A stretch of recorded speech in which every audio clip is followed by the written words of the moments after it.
വെച്ച് വായിച്ചാൽ മതി. തിരുവനന്തപുരത്ത് നെയ്യാറ്റിൻകരയ്ക്കടുത്ത് വ്ളാത്തങ്കര എന്ന് പറഞ്ഞൊരു സ്ഥലം. പഠിക്കണ്ട, കേരളത്തിൽ തന്നെ, കാരണം ഡിവൈഎഫ്ഐ ഉണ്ട്. അതുകൊണ്ട് തമിഴ്നാട്ടിലല്ല, കേരളത്തിലാണ്. വ്ളാത്തങ്കര എന്ന് പറഞ്ഞൊരു സ്ഥലം. അവിടെ ഒരു 4-5 മാസങ്ങൾക്ക് മുമ്പ്, 5-6 മാസമായിട്ടുണ്ടാകും, വലിയൊരു ഫ്ലക്സ് അങ്ങാടിയിൽ കയറുന്നു. വളരെ വലിയ ഫ്ലക്സ്. നമ്മുടെ ജ്വല്ലറിക്കാരൊക്കെ വയലിൽ കൊണ്ടുവെക്കുന്ന പോലത്തെ വലിയ ഫ്ലക്സാണ്. അതിനകത്ത് വളരെ വലിയൊരു ഫോട്ടോയുണ്ട്. കാറൽ മാർക്സിന്റെ അല്ല, ചെഗുവേരയുടെ അല്ല, സഖാവ് കൃഷ്ണപിള്ളയല്ല, AKG അല്ല, EMS അല്ല, നായനാരല്ല, പിണറായി അല്ല, ആരുമല്ല. ഉണ്ണി യേശുവിനെ ചുമന്നു നിൽക്കുന്ന കന്യാമറിയം. ഉണ്ണി യേശുവിനെ ചുമന്നു നിൽക്കുന്ന കന്യാമറിയം. അതിന്റെ അടിയില് അമ്മയുടെ തിരുനാമം ലോകമെങ്ങും വാഴ്ത്തപ്പെടട്ടെ ആശംസകളോടെ DYFI വ്ളാത്തങ്കര യൂണിറ്റ്. അമ്മയുടെ തിരുനാമം ലോകമെങ്ങും വാഴ്ത്തപ്പെടട്ടെ ആശംസകളോടെ DYFI വ്ളാത്തങ്കര. സ്ഥലമടക്കല്ലേ ഞാൻ പറയുന്നത്, വ്ളാത്തങ്കര യൂണിറ്റ്. DYFIക്കാരനെ നോവാതിരിക്കൂ. എന്തുകൊണ്ട്? ഈ ചെത്തല്ലൂരിന്റെ DYFIക്കാരന് നോവും. കാരണം അവന്റെ മനസ്സിലൊരു വിഷമമുണ്ട്. അടുത്ത ശ്രീകൃഷ്ണ ജയന്തി സമയത്ത് അവനൊരു ചെറിയ ഉണ്ണിക്കണ്ണന്റെ ഫോട്ടോ വെച്ചിട്ട് ഉണ്ണിക്കണ്ണന് പിറന്നാൾ ആശംസകൾ, അല്ലെങ്കിൽ ഉണ്ണിക്കണ്ണന്റെ പിറന്നാളിനെ ആശംസകളോടെ DYFI ചെത്തല്ലൂർ യൂണിറ്റ് എന്ന് പറഞ്ഞിട്ട് ഇവിടെ ഒരു ഫ്ലക്സ് വെക്കാൻ ഇവിടെ ഏതെങ്കിലും ഒരു DYFIക്കാരന് സ്വാതന്ത്ര്യമുണ്ടോ? അവന്റെ ഉള്ളില് നോവില്ലേത്? അവന്റെ അമ്മ വയറ്റിലിട്ട് 8-ാം മാസത്തിൽ ഭഗവാന്റെ മുന്നിൽ പോയിട്ടുണ്ടാവും അല്ലേ? ഗുരുവായൂരപ്പ രണ്ടോർത്താക്കി നല്ല കുട്ടിയാക്കി തരണേന്ന് പറഞ്ഞു.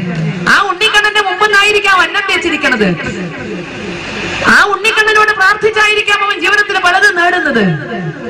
ആ കണ്ണന്റെ പിറന്നാളിന് ഒരു കണ്ണന്റെ ഫോട്ടോ വെച്ചിട്ട് ആശംസകളും എഴുതാനുള്ള സ്വാതന്ത്ര്യം DYFIക്കാരന് കൊടുക്കാത്തത് എന്തുകൊണ്ടോ എന്ന് കന്യാമറിയത്തിന്റെ ഫോട്ടോ വെക്കാം.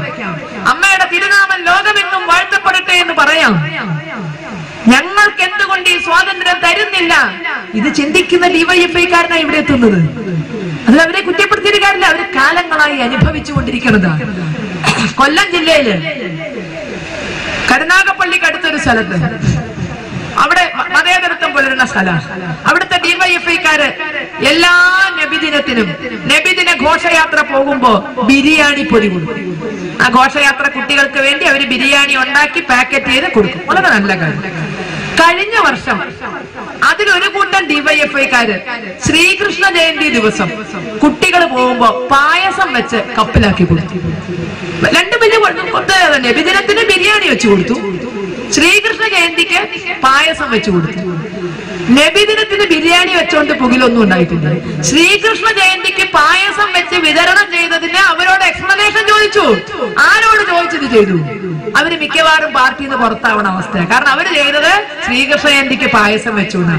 ഇതെന്ത് മതേതരത്വം? എന്റെ പടച്ചോനെ, ബിരിയാണി മതേതരവും പായസം വർഗീയവും അവിടെ ഈ അവസ്ഥ എന്തായെന്ന് ഇത് തിരിച്ചറിയാത്ത രാഷ്ട്രീയക്കാരനാണ് ഈ വരുന്നത്.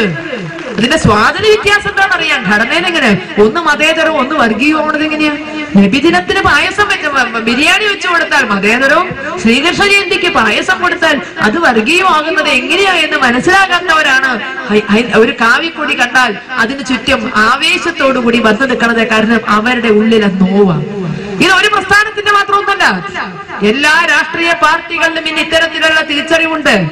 ഒരു മാസം മുന്നേ TV ചാനലിൽ ഒരു വാർത്ത വന്നു, കോൺഗ്രസിനകത്ത് ഒരു ഗ്രൂപ്പും